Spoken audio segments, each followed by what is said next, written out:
Jocelyn Jeffries, welcome to the Retail Media Foundations course. Will you give us a quick background about your experience at PacView and what your role is in the day-to-day?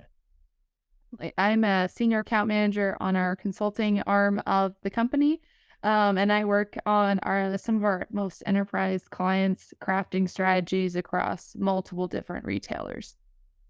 Thank you. So I want to talk about optimizations in this section of the course. Let's start with when you're creating an optimization strategy, what should it be based on and how do you get started? How do you even know where to start with an optimization? Yeah, so optimizations really are tied to what's the goal of the account as a whole, and then what's the goal of each individual campaign, each individual product line. That's really the basis the starting point for those optimization strategies. So are you looking to be more profitable? That's going to change how you optimize the account. Are you looking to scale? Are you looking to improve costs? Are you looking to launch a new product? Those all are very different goals, and those all lead to very different optimization strategies. And neither of those are all the same. And there's bits and pieces that you're going to look at for each of those, but you're not going to have the same strategy based on whatever the goal is. So that's really the most important starting point, is to understand what's the purpose of what that campaign or product line or retailer is doing, and what am I trying to achieve with each of these pieces of the account. Now, for people who are not that familiar with all the details of optimization in retail media, I'll go a little bit deeper and then I would love for you to kind of summarize how do you manage all of this at scale. So based on what you said, you need to have clear goals. You need to have a strategy that supports those goals. You need to have proper campaign structure and setup and segmentation that supports accomplishing those goals. You need to have the appropriate bids, appropriate budgets in the right place across those different campaigns. You need to have either a manual or an automated routine that inspects all of the outputs, all the KPIs of your campaigns, and then triage and optimize the inputs of the campaigns. I'm purposely making this like over the top. Your optimizations of those campaigns should be based on analysis and insights that you've gathered about your campaign, your competition, performance towards your goals, your budget, all these different things. And ideally, these should be as close to real time as possible for the most part, not always the case. So that is like trying to bubble all this up, and that's a lot to manage. Like, how do you manage multiple accounts or multiple brands, let's say, or sub brands across retailers, across search, and across display? It's so much to manage. Like, how do you do that? Yeah, so I would say the very most important thing on any account is going to be the setup. There's a lot of great tools within PackView. Campaign tags specifically really helps you kind of make sense of everything that's going on. So tagging everything by those sub brands, by those product categories, etc., makes your life so much easier to just understand what's happening in the account. And then as far as taking actions, really leaning on automation and taking that time at the front of kind of setup of your entire optimization strategy is going to lead to a lot of time savings in the future. So looking at the campaign structure, understanding what KPIs you need to be making optimizations based off of, and then crafting all of those roles to take at least some of the work off of your plate. You're going to be going in and spot checking, of course, but getting an understanding of what do I need to do on a daily basis. Like you said, a lot of this should be done in real time. What can I have automation take care of that I know the nitty gritty, 2 set bit changes every single day. You can rely on optimization and automation to take off some of the nitty gritty work from your plate and then focus really on crafting that strategy rather than, again, making those minute bit changes every other day. Yeah, I'm curious, thinking about those minute changes, and like it feels like it would be really easy to get lost in a specific retailer or a specific campaign, and zooming out and remembering what the overall objective is and like staying on track with that, and while also balancing short-term performance with long-term performance. Like, how do you prioritize those two? Yeah, I think that's a great conversation to be having with a client or with yourself, of understanding what's the point of each of these retailers. What's the goal?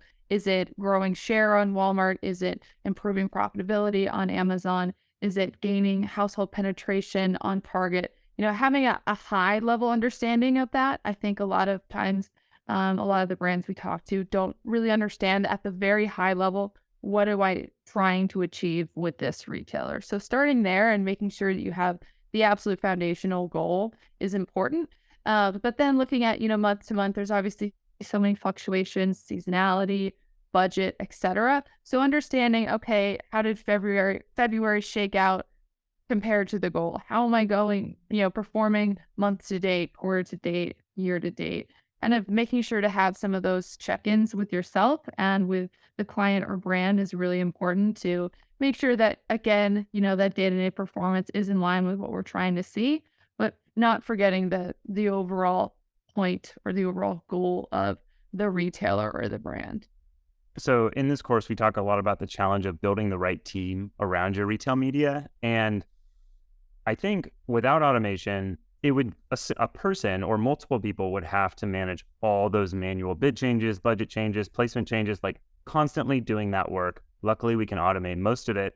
So once you have automated a lot of those optimizations, it seems like your job becomes managing the automation. And then is the rest of your time spent providing insights that will improve the strategy? How do you spend your time once you have automated the majority of optimizations? Yeah.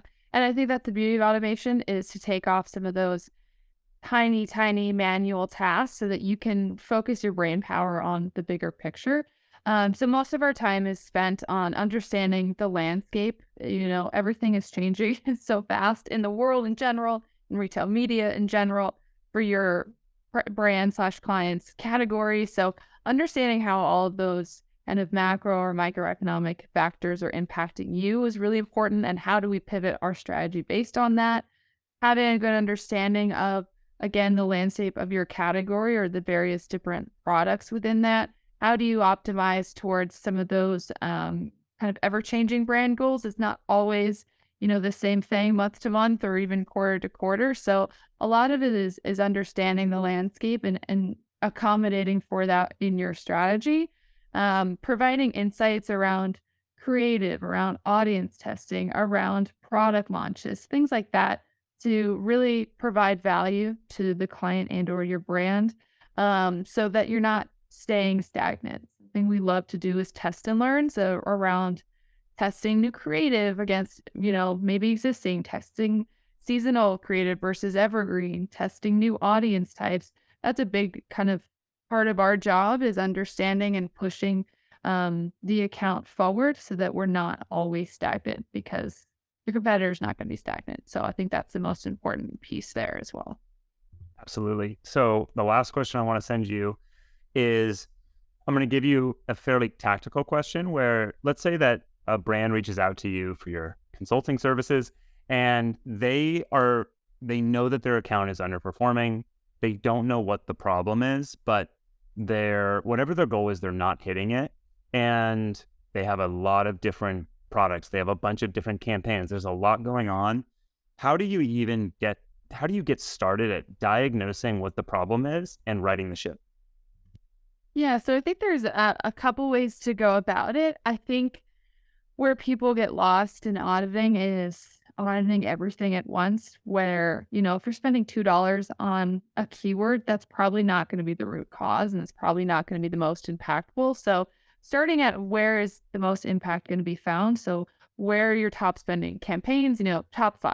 Just start opening those up and looking, is it a structural problem? Are products not available? Is there an insane bid going on?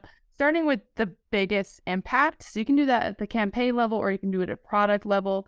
Looking at where is going to be the largest root cause to this, I think, versus tackling everything all at once, because that can get to the point where people feel overwhelmed. So looking at where you can then make the most immediate and important impact in the account, I would say is a great place to start. And then you can kind of start looking at, okay, now that we've tackled what's the issue with our best sellers, let's look at our 5 other product lines that spend, 15% of the budget, for example. So I think narrowing in on where the most impact is going to be found is the most important when you are in kind of a triage mode, so to speak. That's great. Thank you. And I will throw one more short question, which is What is an optimization tactic or a lever, whether it's search or DSP or across retailers, that you think is undervalued or overlooked by brands or other agencies? Ooh, I think one of the difficulties of Instacart is that they add a lot of keywords to your campaigns that you may not necessarily enjoy or want to be spending on for various reasons. Maybe they're, brand keywords in your competitor campaigns, for example, and you're not allowed to negate any of those. I think one of the most impactful optimizations on Instacart is bidding down on certain keywords, and you can't negate them, but you can drop them to the minimum bid. This is a huge way to minimize spend that you feel is maybe wasteful or not helpful or not performing. Because if someone's searching for, women's vitamins and they're getting served a sleep product, that's completely irrelevant and not helpful and probably a waste of spend. So we found a lot of clients and brands see a lot more success on Instacart when they start kind of trying to regulate how they're spending based on keywords. So that's, I think, one of the most impactful optimization rules I've seen is changing bids based on keyword lists. That's really useful. It's kind of a glimpse into the complexity of all the retailers and knowing how they're different and what the capabilities are and they are not. That's something that we cover in this course and also in the Pact University. So it's good to have these best practices. It's hard to keep them all top of mind as you're managing across retailers, but that's all I was hoping to get out of this interview. Thank you, Jocelyn. And any parting words? No, I'm just excited to see the rest of the course.